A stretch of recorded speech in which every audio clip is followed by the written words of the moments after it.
First question to the panel is regarding the past.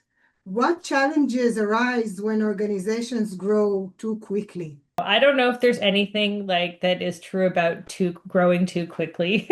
I think everyone wants to grow too quickly, right? But it does present a lot of challenges. Like, so first of all, when you go from one size company to another size company, every process you have is broken. Like it will break because when you're like a $10 million company versus a $500 million company, those processes at 10 million can't support the $500 million, right? So it is and then there's a lot of work that has to go behind that, getting the processes correct. And if you don't get the processes correct in a very short period of time, what ends up happening is everybody ends up fighting and blaming each other. And I think that this is one of the like, Aviad said that when we first met with him, that we were, I mean, he didn't say the word dysfunctional, but it was like people were kind of in their own camps and they weren't cooperating. And I think that as you start to go through the process, and also as you like, just like when you're growing and if you spend the time to create something together and agree that this is the way we're going, that this is how we're going to move forward, then that sets that alignment in place and you can make sure that it helps to make sure that people are all agreeing how we're going to move forward and that we want to, it helps to get all the processes set up so that people have their, standard work and their way of doing it and it's not a mishmash. To our next question, which is all about the present, if you could share with us what is unique about the process you have experienced so far?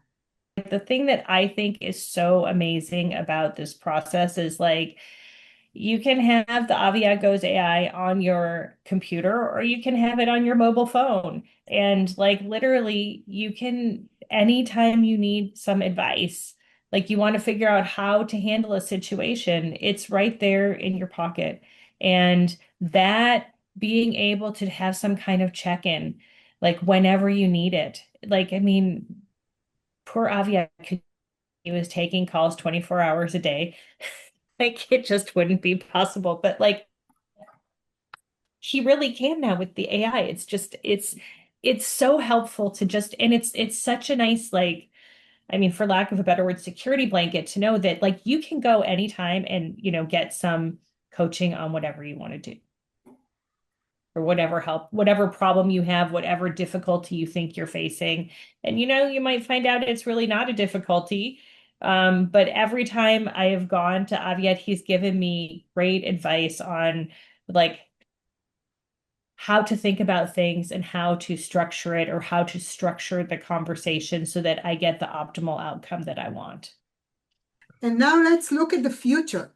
Where do you think human and AI parallel intelligence are heading, and where is it taking us as organizations, humanity? So I really, this was such a great experience that we've had so far. And I really see like, so I was saying like we're bringing a lot of AI into work in general, but it's to improve the quality of work we're doing, trying to get rid of like the very boring transactional things like where you're pressing a button 20 times, right? I don't want people doing that. I want people to think and enjoy what they're doing. And so I see the future as a combo between AI and humans. And I think that this Aviad Goes AI experiment, which is an amazing experience, is the future of how we can do many things. And it's such a great path forward in this combination where you have the actual human, but then you have the backup. You have the Aviad in your pocket. It's really a great path to imagine how you can be much more productive and much more like faster. And everybody wants to move forward quickly, right? Indeed.